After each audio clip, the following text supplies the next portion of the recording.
ராணிப்பேட்டை மாவட்டம் சோளிங்கர் மேற்கு பஜாரில் அமைந்துள்ள அருள்மிகு சுந்தரமூர்த்தி விநாயகர் திருக்கோவிலில் தை கிருத்திகையை முன்னிட்டு தனி சன்னதியில் எழுந்தருளி உள்ள வள்ளி தேவசேனா உடனாகிய முருகப்பெருமானுக்கு சிறப்பு நன்னீராட்டு செய்து தங்க ஆபரணங்கள் மலர் மாலைகளால் அலங்கரித்து தீபாராதனை நடைபெற்றது.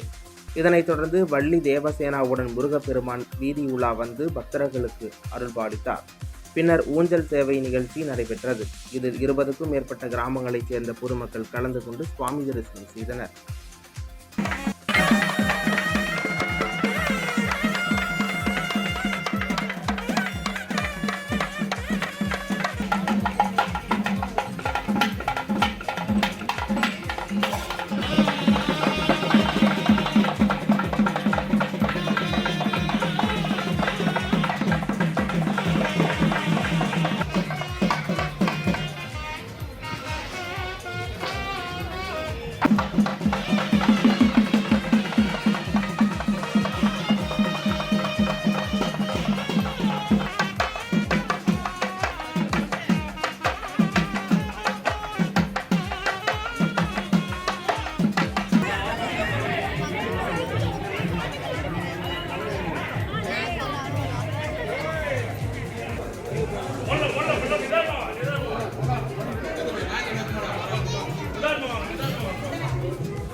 இதேபோல் ராணிப்பேட்டை மாவட்டம் கீழ்விசாரம் ராசாதுபுரம் கிராம குளக்கரையில் அமைந்துள்ள வள்ளி தெய்வானை உடனாகிய பாலமுருகன் ஆலயத்தில் தெப்ப உற்சவ விழா வெகு சிறப்பாக நடைபெற்றது. முன்னதாக கருவறை மூலவர் மற்றும் உற்சவ சுவாமிகளுக்கு சிறப்பு நன்னீராட்டு மற்றும் அலங்காரம் செய்து தீபாராதனை காண்பிக்கப்பட்டது. இதனைத் தொடர்ந்து மேலதாளங்கள் முழங்க அலங்கரிக்கப்பட்ட தெப்பத்தில் எழுந்தருளிய முருகப்பெருமான் குளத்தை வலம் வந்து அருள்பாலித்தார்.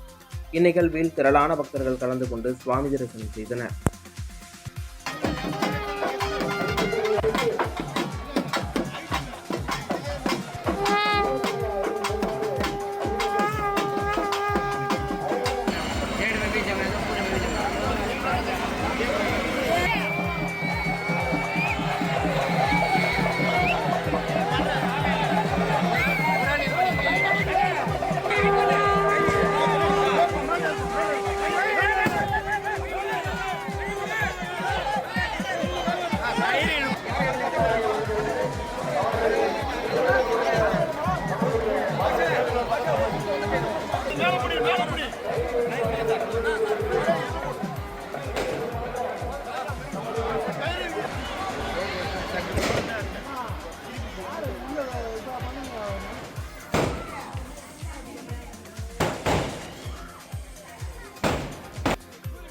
வள்ளியும் தெய்வ ஆடையும் இதை பார்க்கக்கூடிய